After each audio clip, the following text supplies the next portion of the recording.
So this is what I wrote about Massachusetts, and this will kind of set up what we're going to talk about. So in the 17th century, while the southern region of colonial America was busy committing our country's original sin of bringing enslaved Africans to the continent at gunpoint, the colonies of New England were stirring up an unholy witch's brew of unhindered capitalism, unhinged evangelism, and an unearned sense of rugged individuality, giving birth to the three-headed red, white, and blue Frankenstein monster that is currently laid siege to the earth and will not stop until the oceans boil and every human mouth is filled with ashes.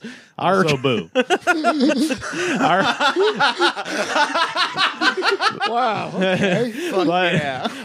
Our national identity really begins at Plymouth Rock, which is fitting because Plymouth Rock itself is a lie, a scam, a forgery. The first documented claim that the small hunk of granite that sits on the beach at Plymouth Harbor was the landing place of the Pilgrims was made a full 120 years after the Pilgrims.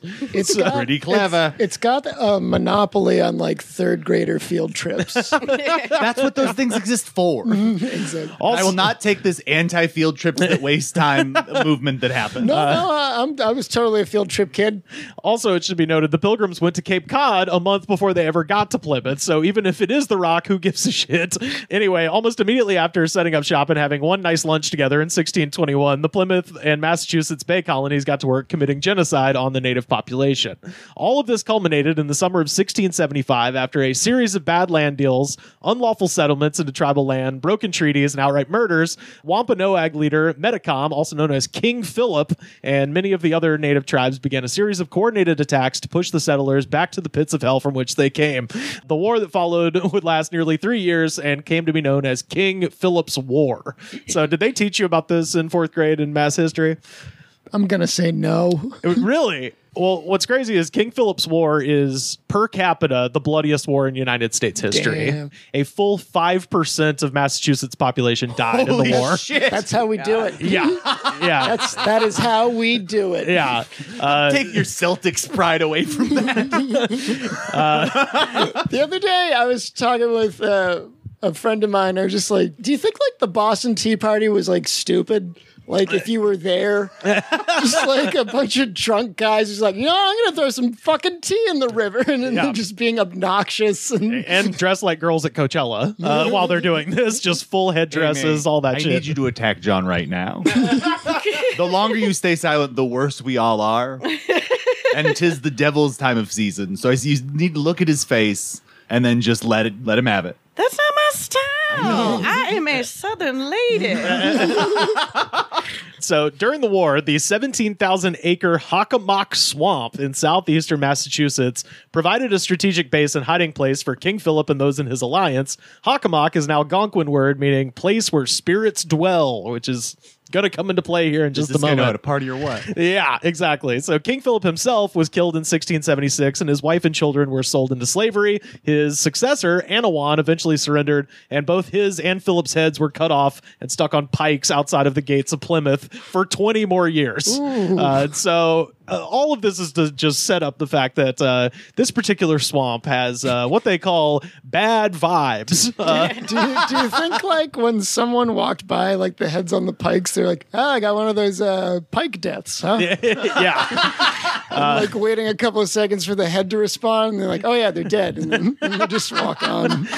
For their next trick, the colonists of Massachusetts would follow up King Philip's War in 1692 by hanging 14 women, 5 men, and 2 dogs during the Salem witch trials. You never hear about the dog. No, right? Poor dog. And here's my thing. Why is Illuminations not making their next holiday film about the dogs who are accused as being witches? 2 witch dogs of Salem, dude. That is money in the bank right there. There's got to be a band called the Witch Dogs of Salem. I think we finally found what Taylor Swift will voice. So that said, don't worry. They didn't hang everybody. They also put one guy named Giles Corey in between 2 boards and stacked heavy rocks on him until he went swish. For Jesus. He's in the crucible. He is indeed. So whether you believe in ghosts and all that bullshit or not, Massachusetts is a place where a lot of people got done wrong. And as the American Dream Dusty Rhodes would say, folks down there got a lot of bad feelings about a lot of bad things. Hey, why does a lot of good art come from New England artists? There you go. Yeah, not a lot to do. Nothing grows in the soil, and there's fucking ghosts everywhere. Death and really horrible history. Yeah. So in 1983, the battlegrounds of King Philip's War, the Hockomock Swamp, where most of the sightings and encounters that we're going to talk about have occurred, they received their name from cryptozoologist Lauren Coleman, and it is an area now known as the Bridgewater Triangle. Yeah. So if you wonder why all the spooky shit is happening there, if you're going to believe it, I'd go ahead and point to the whole genocide thing. Wow. that might have been part of it. So just to get the normal spooky stuff out of the way first, the Bridgewater Triangle has a ton of different Bigfoots, and some of them are reported to be half Bigfoot, half chimp, which I was like, ooh, The little regular Donkey Kong little family mini-foot, of yeah. Bigfoots. Yeah. Some are reported to be huge orangutans, which Some King Louis action. that's amazing. Just seeing a 20-foot tall orangutan. You'll love to see it. Also, one Bigfoot researcher on the Shadowlands noted that red-haired Bigfoots are very unusual in eastern Bigfooting. Just wanted to put that out there. There's also a report of a They're Bigfoot. like a Bigfoot who wears a cape, and it's like, that's an unusual. Well, no, I think Why is he wearing a cape? I think it's like a genetics thing. Like the West Coast is the Scottish Highlands of Bigfootism. That's where the red hair It's is. like how I when thought you there get to was New like York a- and they have different colored squirrels and it bugs you I eventually. thought there was like a that boy ain't right for orangutans. There was also a report of a Bigfoot, and this actually kind of freaked me out, that walked on two legs, but then once he saw people, he got on all fours. So granted, you're compromising mobility, but you're going to more than make up for that in speed. That's terrifying. A fucking Bigfoot running on all fours. Come on. That's no good. Yeah. That's bad news bears. Hell yeah. Bad news Bigfoot. It probably is in all likelihood bad news bears. But we'll It's sort of how a bear works. I'm realizing Just a as I bear say it. covered in blood. And he's like, it's a redhead orangutan. yeah. We've also got Thunderbirds. What do y'all know about Thunderbirds? Amy, you heard of a Thunderbird? The plane? Huh? or the wine? The car. Or the marionettes. The marionette television series. That's my first Can't immediate say thought. that I have. Okay, so Thunderbird, and they've reported some of these down in Georgia too, but basically it's just either a giant bird with a wingspan of about 12 feet, Sounds about right. or in some cases, a pterodactyl, as we mentioned. So some people, when they're describing it, they're like, yeah, it looked just like Jurassic Park 3. It's like, are you sure? Underrated sequel. Yeah. Maybe the second best Jurassic Park movie. So we got that going on. In the 30s, civilian conservation corps workers in the Hockomock Swamp reported seeing giant Amazon snakes, quote, the size of a stovepipe and as wide around. So just Pretty wide. Yeah. Pretty wide. Yeah, so like We're all thinking A about Lincoln's stovepipe? hat, which is a hat that's designed to look like what an actual stovepipe is, Right. which none of us know. Yeah. Imagine if you had a hat that looked like a microwave. we need to make that hat. A microwave plate hat.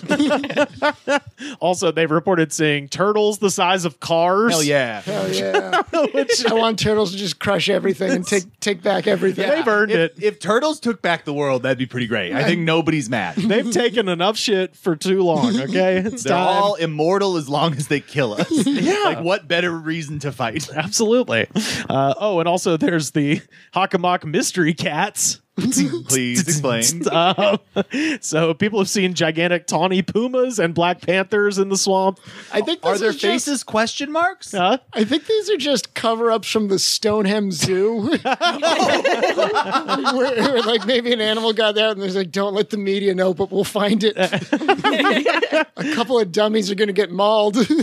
So they've got all these like reports of like large jungle cats and stuff like that. And everybody's like, that's fucking bullshit. And then in 1993, somebody found a decapitated African serval cat in Easton off of Route 138. I was like, on the one hand, that might back up somebody's theory. On the other hand, there's absolutely some coke dealer.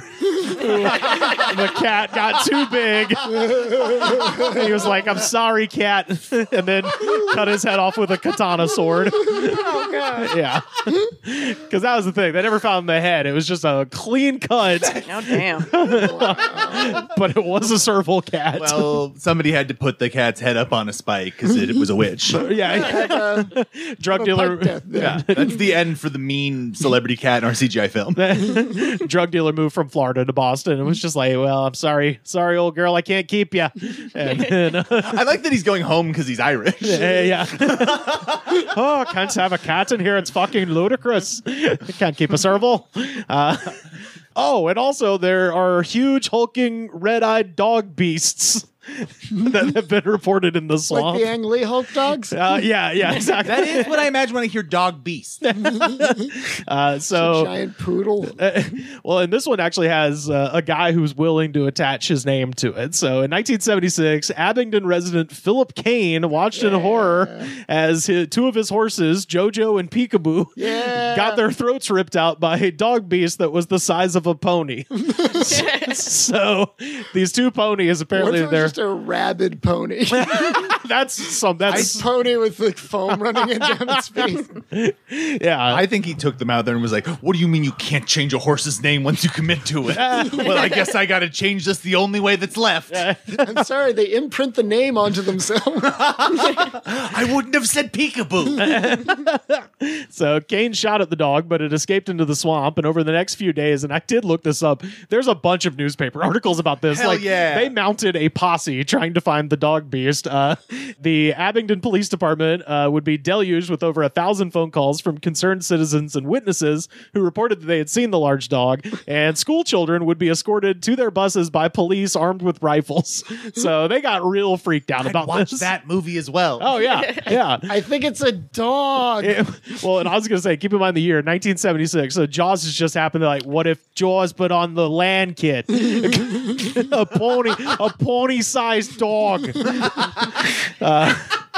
So, yeah, apparently the two ponies were tied up and this dog chased them around the tree until they were like stuck. And then the farmer came out while it was like eating out their throats, which just Now, hear me out. Pretty What crazy. If David Fincher shoots this. I mean, it would have to be a soft reboot of Monster Mash, but that's what it would be, right? It'd be the Bridgewater Triangle. And That's a new metal Monster Mash. yeah, there we go. Absolutely. So there's also lots of UFO sightings. One of them was described as being the size of 2 football fields and shaped like home plate at fucking Fenway, kid, which was amazing. A guy was holding up a piece of wood and he was like, you're not going to believe it, but it was shaped like home plate at Fenway. So yeah, even in the UFO world, they can't get away from fucking baseball up there, which Like two size football teams high. Like yeah. They're long, big, like I think across. a lot of people would have seen that if you're 2 football things. Yeah, this was one of those where I think there was like multiple, But also, you multiple look at it, you reports. immediately go, what is home plate from baseball doing here? Right? Yeah, It's yeah. visiting me. Maybe this is a sign from God. Maybe God looks like home plate. He's just looking up. He's like, the Sox are never going to win. Are they? And then it appears and he's like, that's the sign. We might take this. Yeah. They also have a ghostly red-headed hitchhiker who is dressed like a lumberjack who sometimes appears in people's back seats. All this redhead stuff. I know. There's a lot of Irish up there, even the Bigfoots are Irish.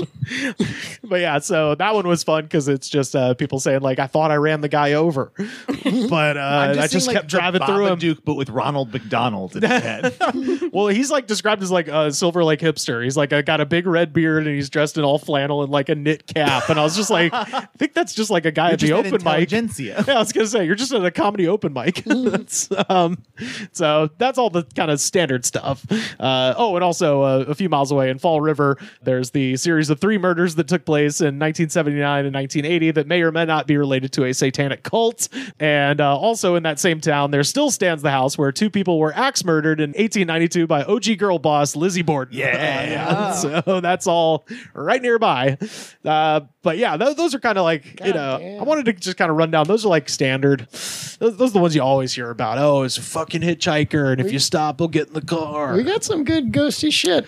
Oh, yeah. Where I'm in. And now we enter flavor country. Yes, exactly. Now here we're getting to the unique. Now, Rivers, I have a question Massachusetts for you. ghosts. Would it be...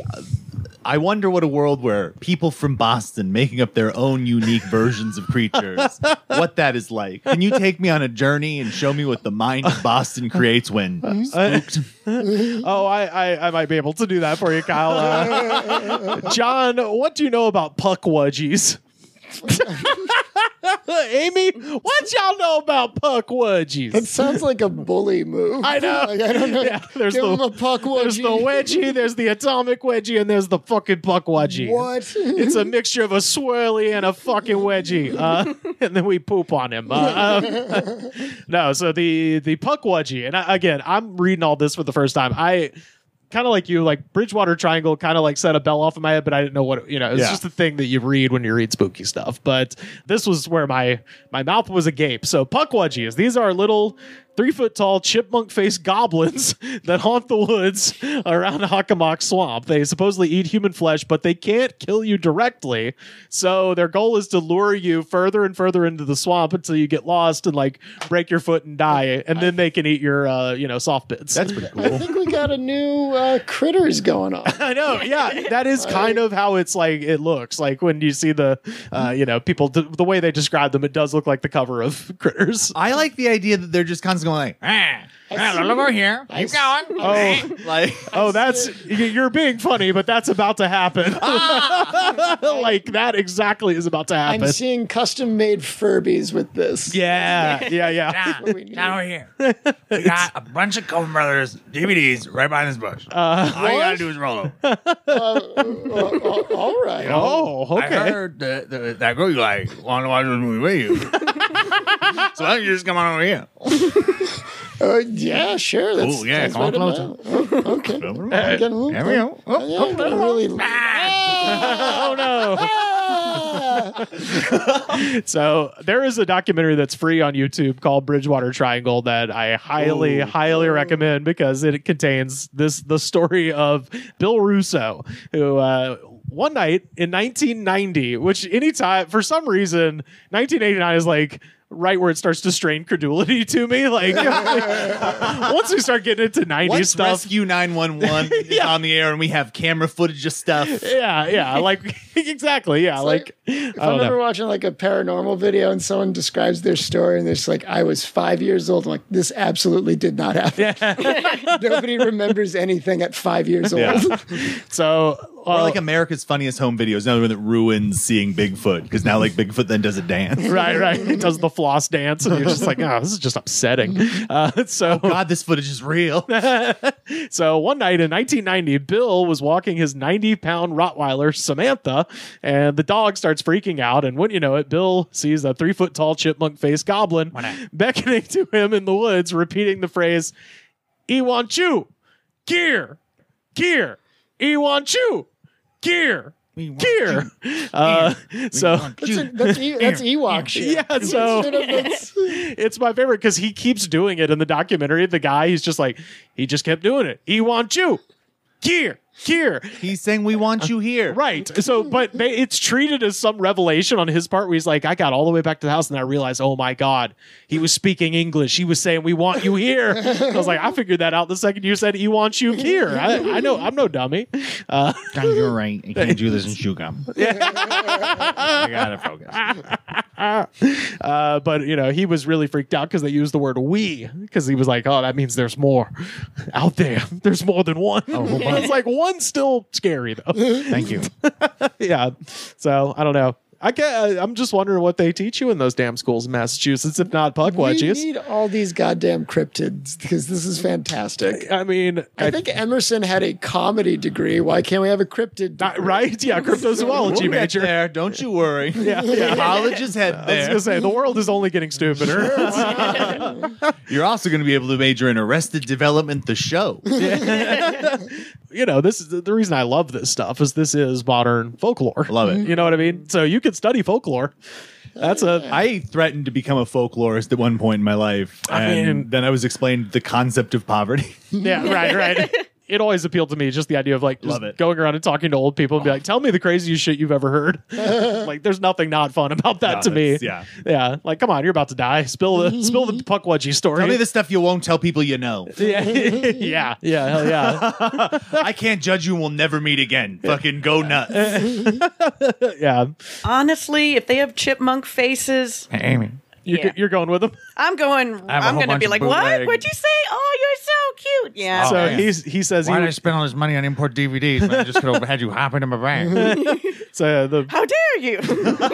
So and then I would argue with him. so he says he wants you, and you go, here. Yeah. Yeah. Yeah. And then you just run over. Yeah. This I had to is make Bart and Fink to kill John. with the bonus features. It's hard to find. Why isn't there a criterion for it yet? Is there? I think they're amending that. This one, what do you know about the Dover Demon?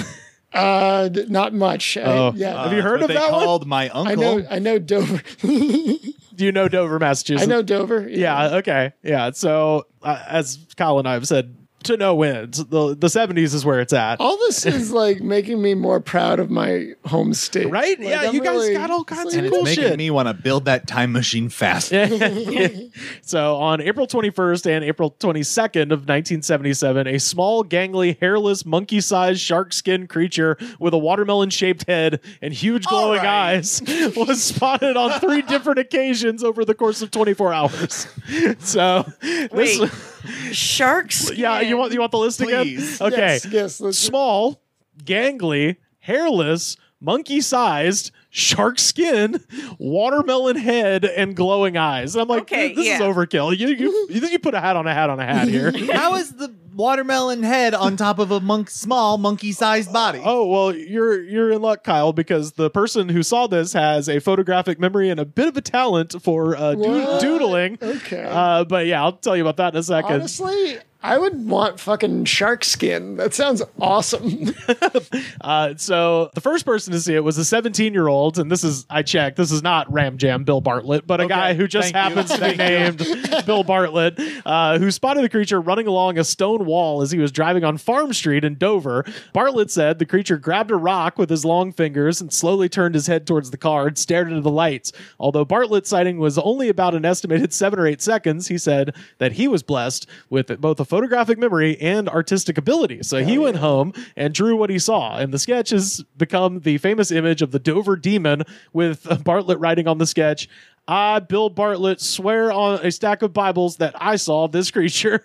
There's... That looks cool as hell. I know. Yeah. So I thought this was gonna suck an opposite. no. yeah. We'll throw this up on our Twitter so people can This see it. is some like underrated cryptid shit. Right? It like kind of has almost a giraffe shaped body, but then it's got these long, spindly, Like fucking froggy, creepy like- arms. yeah. It's kind of Frog feet. It's kind of like the alien, the Greys. He has like a similar head to that. Can I point Yeah. out something else about this observation? Is I love that he like fully posed it, and there's the rocks too. Yeah, like, yeah. to really show off his like art skills. This is not like a guy who was like, I'm gonna put it together. He was like, no, I'm flexing a little bit. Yeah. Oh yeah. By the way, he's got hands and feet like a three-eyed, no, like a blue. Is it a blue-eyed tree frog? Yeah. It's kind of frog, tree frog shaped hands and feet. But just an hour after Bartlett's sighting, in another part of town, the creature was seen by a 15-year-old named John Baxter and a 13-year-old named Pete Mitchell as they were walking home. They said that it was now running on 2 feet through a gully and stood next to a tree before disappearing. So this is 2 groups of people that don't know each other both saw this thing, and they described roughly the same creature. So that's kind of cool. We got independent verification between 2 unrelated parties. So I do like that. And the next day, 15-year-old Abby Bramham, only teenagers can see this. This is like Some Polar Express shit. yeah, exactly. Yeah, you have to believe in Frosty the Snowman. But yeah, so 15-year-old Abby Brabham and 18-year-old Will Traynor saw the creature while they were parked on the side of the road. Which, first of all, I know it's the 70s, but man, you're fucking dating a freshman, you fucking loser. But Abby claimed the creature's eyes were green and not orange. So that is the one disparity in the description, is that they said it had big orange eyes. But other than that, shark skin, monkey size, gangly, fucking watermelon head, all that shit was like, Wow. they all said the same shit, and they didn't know each other, and it was never seen again. Wow. Yeah. And Make a return. Holy hell. This absolute Please champion. come back. Yeah. I know, right? Do you want to be governor of Massachusetts, creature? Yeah. Yeah, why not? I mean, Mitt Romney can do it. Anybody can fucking do it. And could run against that and do pretty well. Yeah. That's why he retired. It wasn't because of Trump. It's because it's like, well, He knows he's going to He get feared the Dover Dover Demon. Yeah. I I got nothing on that guy. It was prophesized that he would have to go against the Dover demon. Yeah. So those are the Massachusetts cryptids. What do we think so far? Love it. I mean, This is great. This pretty is good. fantastic. Honestly, I really do love this.